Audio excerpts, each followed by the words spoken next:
마지막 한강변 재개발 예정지이자 소액 투자 가능한 지역은 바로 이곳입니다.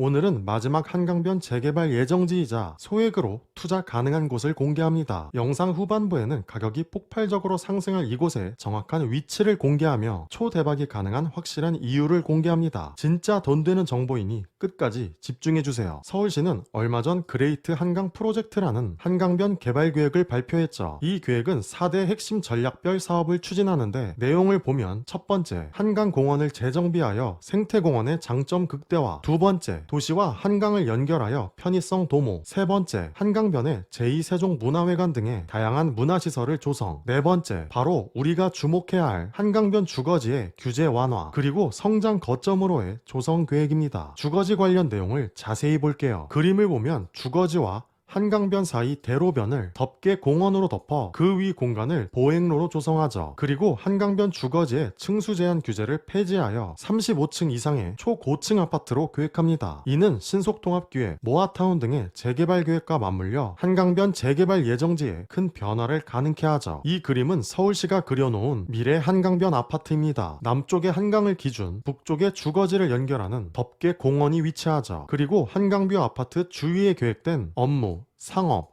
문화 등의 복합시설. 서울시는 이미 이 한강변 지역을 서울의 중심으로 계획해 놓았죠. 우리는 바로 이렇게 개발이 될 지역, 즉 오늘의 대상지를 반드시 선점해야 합니다. 자, 그럼 폭발적 가치 상승이 가능한 오늘의 대상지, 초대박 호재를 모두 공개합니다. 끝까지 집중해주세요. 서울시 최상위 계획인 2040 서울도시기본계획, 세부 계획인 2030 서울생활권계획, 그리고 광진구 실천계획인 주요 업무계획입니다. 대상지 관련 도시계획으로 아주 자세히 분석합니다. 서울시는 총 5개 권역, 우리가 살펴볼 대상지는 동북권 지역 광진구에 위치하죠. 광진구 인구는 서울시 17번째이며 위로는 동대문구, 밑으로는 도봉구가 위치합니다. 광진구는 약 10년 전부터 꾸준히 하락 중인 인구 하락 지역이죠. 현재 광진구 인구 33만입니다. 광진구는 인구가 하락 중인 지역으로 개발 호재가 있는 특정 지역에 집중해야 하죠. 오늘의 대상지, 마지막 한강변 재개발 지역엔 초대박 호재가 다수 위치합니다. 잠시 후에 공개합니다. 서울시 중심지 체계입니다. 서울시는 3도심, 7광역중심, 12지역중심이며 광진구는 노란색의 12지역중심, 성수지역에 해당하죠. 이곳은 주위 광역중심인 청량리, 왕십리, 그리고 도심 강남의 영향권 지역입니다. 광진구 생활권 계획입니다. 광진구는 중곡생활권, 화양 능동생활권, 자양생활권, 구의생활권, 총 4개의 생활권으로 나눠져 있죠. 오늘의 대상지는 바로 앞 한강이 위치한 자양생활권입니다. 이 생활권엔 역대급 호재가 위치하죠. 자양생활권은 광진구 남쪽에 위치하며 인구의 30%가 모여있죠. 자양 1동, 2동, 3동, 4동이 해당합니다. 자양생활권은 서울시 최고의 입지인 한강변 지역이며 건대 입구역을 포함 일대 초대형 복합개발을 예정하죠. 이곳은 구의역 재정비 사업을 통한 첨단 복합도시를 계획합니다. 구의역을 기준 북쪽은 주거지 전체의 재개발 사업, 남쪽은 KT부지 개발, 광진구청 개발 등의 대규모 인구 유입시설을 예정하죠. 바로 옆 동서울터미널은 공공시설, 판매, 업무, 문화, 숙박 기능 등의 복합 기능을 담은 현대화 사업을 계획합니다. 광진구 업무 계획을 보면 자양 1구역 재건축 사업을 진행했고 현재 그 다음 지역을 예정하죠. 그리고 구의역 KT부지에 첨단 복합 개발을 진행합니다. 2024년 12월 완공을 목표하며 공공청사, 업무시설, 호텔, 오피스텔, 공동주택 등의 인구 집중시설이 완성되죠. 바로 옆 동서울터미널은 현대화 사업을 계획합니다. 2030년 완공을 목표하며 지하 7층, 지상 40층의 터미널, 상업, 업무 등의 복합시설을 계획하죠. 대상지와 역세권 거리인 건대 입구역은 일대 재정비 사업으로 상업, 문화 기능을 강화하며 이로 인한 지역의 활성화를 유도하죠. 광진구 업무 계획을 봐도 건대 입구 역세권, 지구단위 계획 재정비 사업을 진행합니다. 청년 창업시설, 지식산업 중심의 개발이며 업무시설, 상업시설, 문화시설을 갖춘 고밀 복합개발을 추진하죠. 광진구에는 지역 지역 전체의 재개발 재건축 사업을 진행 및 예정합니다. 기존에 30년 이상 된 노후 주거지를 재개발하여 고품격 주거단지를 목표하죠. 새로운 개발이 진행되며 인구가 모일 곳은 점차 가치가 오르며 많은 변화를 예정합니다. 우리 대상지 가치에 큰 영향을 줄 호재 성수 전략 정비구역은 미래 신산업, IT 융합 산업이 도입되며 첨단 산업의 메카로 육성됩니다. 그리고 한강과 바로 연결된 수변 친화 주거단지를 계획하죠. 오늘의 대상지는 바로 이 성수 전략 정비구역 그 다음 개발지입니다. 오늘의 대상지 바로 옆 이 20억대 아파트가 재개발 전 불과 몇 천만 원으로 투자가 가능했습니다. 단 몇 천만 원의 투자로 이 20억대 아파트를 얻게 된 것이죠. 가치 차익은 무려 19억 이상입니다. 이곳 바로 옆에 위치한 오늘의 대상지 또한 소액 투자로 최소 20억대 이상의 한강뷰 아파트를 가질 수 있는 마지막 기회죠. 대상지 동쪽은 자양 1구역 분양 완료, 5구역 조합 설립 인가, 대상지 바로 서쪽은 재건축을 진행 중인 7구역, 그 바로 옆에 붙어있는 곳이 신속통합구역으로 지정 후 현재 3배 이상 폭등한 자양 4동, 그리고 최첨단 업무지구를 예정한 성수동 전략 정비구역이 위치하죠. 이 성수 전략 정비구역 15억 이하론 물건이 없습니다. 자양동이 좋은 이유 중 하나는 앞으로 서울의 중심지가 될 이 성수동 바로 옆에 붙어있기 때문이죠. 서울 전체로 봐도 이 한강변 지역은 모두 개발이 진행 중이거나 이미 가격이 너무 올라 소액 투자할 곳이 없죠. 그래서 오늘의 대상지 가치는 너무나 긍정적입니다. 오늘의 대상지 이 중간 빈 지역의 자양 2동이죠. 대상지는 서울시의 가장 노른자 한강변 지역입니다. 서울시는 이곳에 한강변 재개발 사업을 예정하죠. 업무, 상업, 관광의 중심으로 개발합니다. 이 지역들을 자세히 보면 여의도, 이촌, 한남, 반포, 옥수, 압구정 그야말로 비싸서 못 들어가는 노른자 중에 노른자 지역들이죠. 이곳에 사람이 모일 수 있는 여러 시설까지 생긴다면 사람들의 선호도는 더욱 올라가겠죠. 오늘의 대상지는 바로 이 한강변 성수지역 서울시 미래가치 넘버원 지역입니다. 이 자양 2동 우리가 소액 투자를 했을 때 시간에 대한 보상을 확실하고 안전히 가져갈 곳입니다. 서울에서도 손꼽히는 핵심 지역에 여러 호재를 가진 이 지역 서둘러서 확보하시길 바랍니다. 이처럼 도시 계획을 분석하면 개발 정보의 선점이 가능합니다. 분석의 깊이에 따라 개발 진행 시점 그리고 우리가 가장 원하는 투자 시점까지도 알 수 있죠. 우선은 도시 계획의 가장 기본이 되는 도시 기본 계획 분석을 시작으로 돈 되는 정보 선점하시길 바라겠습니다. 이 채널은 전국의 도시 계획을 분석하여 미래 가치 있는 돈 되는 지역을 알려드립니다. 채널 구독하셔서 돈 되는 정보 선점하시길 바라겠습니다. 감사합니다.